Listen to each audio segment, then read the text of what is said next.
Hello mga ka-drafting. So sa video natin ngayon, ipagpapatuloy natin ang ating tutorial tungkol sa mga draw commands.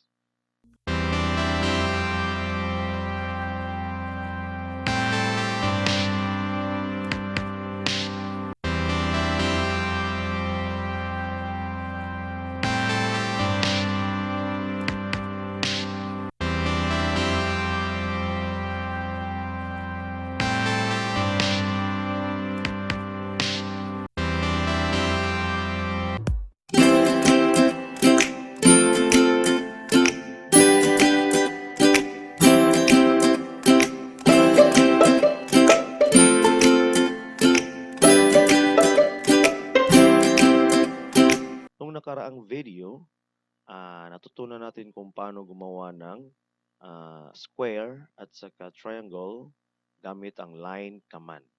So ngayon naman, ituturo ko sa inyo kung paano gumawa ng circle. So using the circle command. Ang circle command ay isa sa mga draw commands. Okay?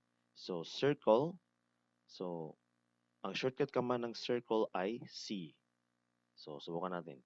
So type in C in your keyboard, tapos press enter. Specify center point for circle. So click nyo lang kahit saan sa AutoCAD window nyo. Left click, yan. Tapos i-drag nyo pa kaliwa o pa kanan. So makikita nyo meron na siyang nabubuong circle, and then click nyo ulit left click. Meron na kayong circle. Okay?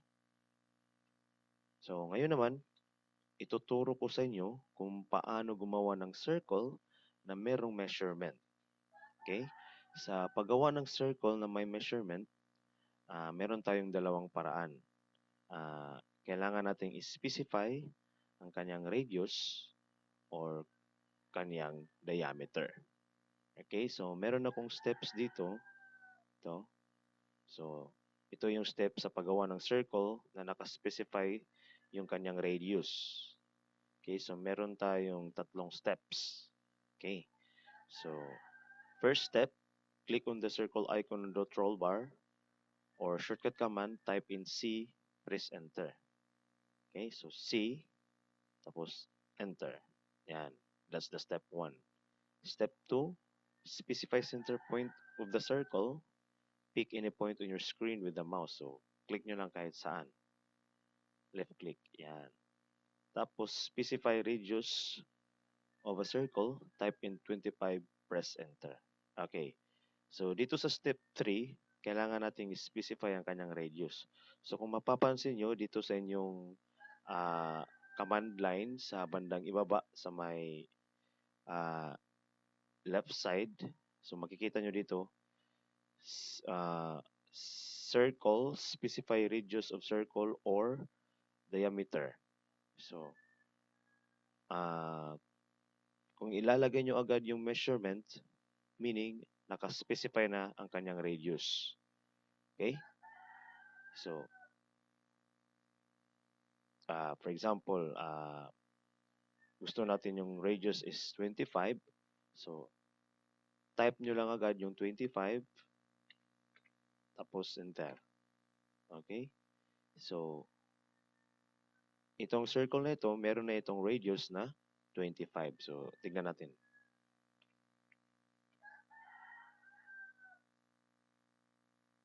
Yan. So, 25 ang kanyang radius. Okay? So, ngayon naman, ituturo ko naman sa inyo kung paano gumawa ng circle na nakaspecify ang kanyang diameter.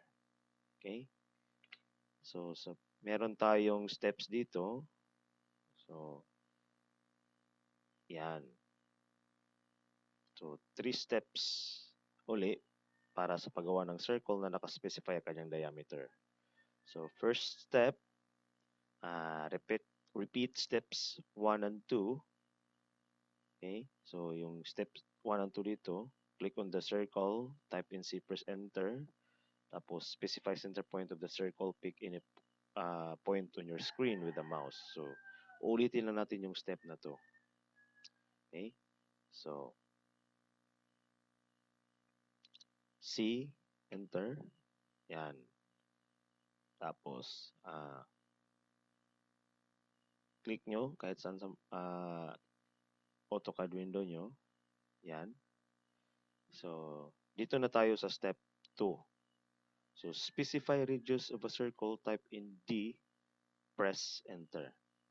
Okay. So, type D. Yan. Tapos, enter. So, D stands for diameter. Yan. Tapos, step 3, specify diameter of a circle, type in 50. So, ilalagay natin 50. Ito yung kanyang diameter. 50. Enter. Okay? So, kung susukatin natin, yan, 50 ang kanyang diameter. Okay? So, uulitin ko, sa paggawa ng circle na may measurement, all you need to do is specify its radius or diameter.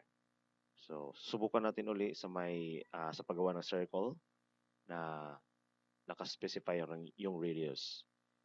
So, type in C, press enter, click anywhere in your AutoCAD window. Yan. So, kapag hindi nyo ilalagay yung D or hindi nyo nakaspecify yung diameter, kung gusto nyo radius lang yung sukat na gusto nyo, so magta-type agad kayo ng measurement. So, 25. So, meaning, radius ang kanyang nakaspecify. Okay? Kapag gusto nyo namang nakaspecify yung diameter, so type in C, press enter, tapos click anywhere in your AutoCAD window, tapos type D kung gusto nyo i-specify ang kanyang diameter. Tapos enter, tapos type yung diameter nyo. 50. Enter. Okay? So, meron na tayong circle na may measurement. Okay? So, ngayon naman, ituturo ko sa inyo kung paano gumawa ng rectangle. Okay? So, ang rectangle ay isa ring draw command na kailangan nyong malaman. Okay? Isa ito sa pinaka-basic na draw command na dapat nyong malaman aside from the line command and the circle command. Okay? So, sa rectangle command, ang shortcut command niya is REC. Okay? So, type nyo lang sa keyboard nyo REC. Tapos, press enter. Tapos, meron dyang specify first corner point. So, click nyo ulit kahit saan sa AutoCAD window nyo. Left click. Yan. Tapos, drag nyo lang paibaba. So, makikita nyo meron ng rectangle na nabubuo. So, specify other corner point. So, click nyo ulit. Yan. So, meron na kayong rectangle. Okay? So, ngayon naman, ituturo ko kung paano gumawa ng rectangle na merong measurement or nakaspecify yung kaniyang measurement or size. Okay? So, meron tayong steps dito. Okay? So, ito yung step kung paano gumawa ng rectangle yung kanina. So, hindi pa dito yung nakaspecify na size. Okay? So, click on the rectangle icon on the draw toolbar. Shortcut command, type in REC, press enter.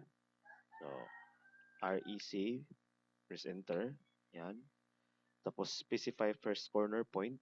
Pick in a point on your screen with the mouse. So, click nyo lang. Yan. Tapos, step 3, specify other corner point. Move your cursor up and to the right, any distance you wish, and then click down. Yan. So, pwedeng pa up, pwede din pa baba. Ayan. So, meron na kayong rectangle. Okay? So, ngayon naman, yung steps kung paano gumawa ng rectangle na nakaspecify yung kaniyang measurements or size. So, ito yung steps niya. Yan.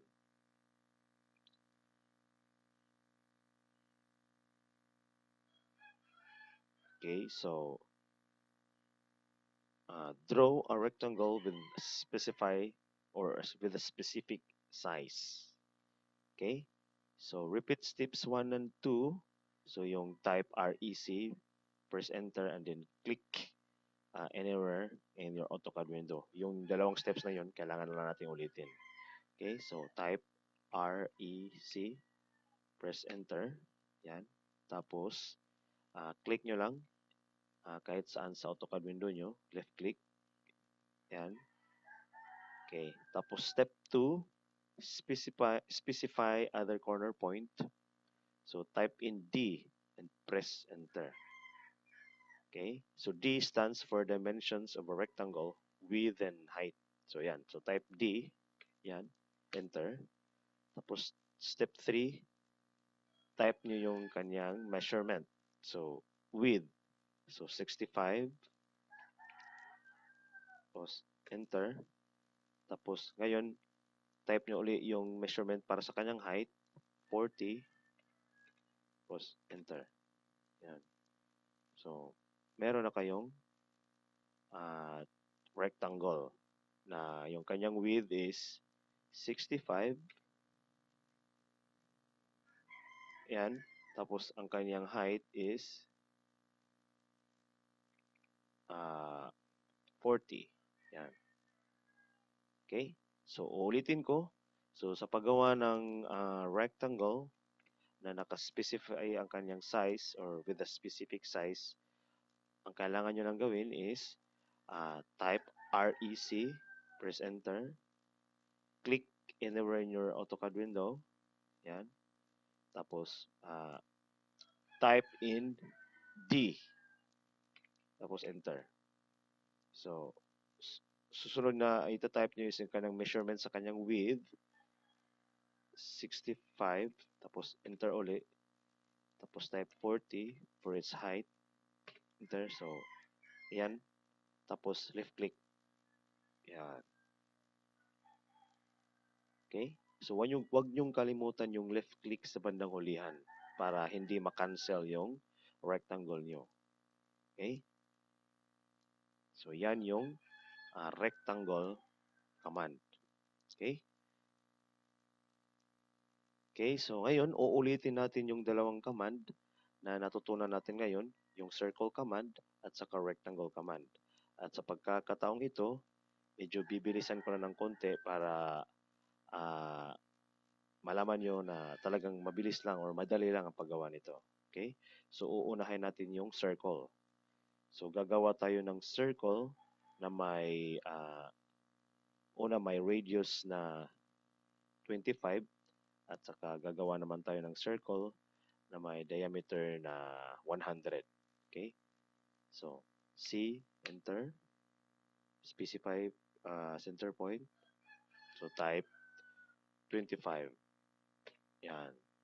So, radius niya is 25. Okay? So, ngayon naman, gagawa tayo ng circle na ang diameter niya is 100. So, C, enter.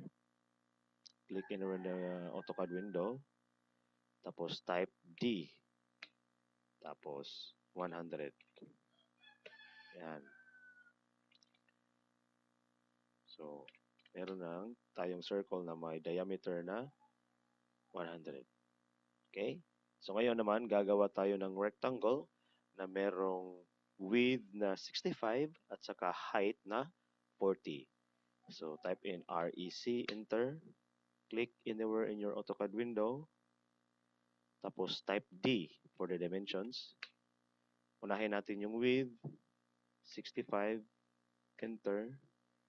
Tapos, 40 for the height, enter. Tapos, left click. Yan. So, meron na tayong rectangle na may width na 65 at height na 40. Okay? So, yan yung mga draw commands na kailangan natin. Yung circle command at saka rectangle command. Okay? So, I hope meron kayong natutunan sa video natin ngayon. At sa susunod na video, ipagpapatuloy natin yung iba pa namang draw commands. Okay? So, hanggang dito na lang. See you soon.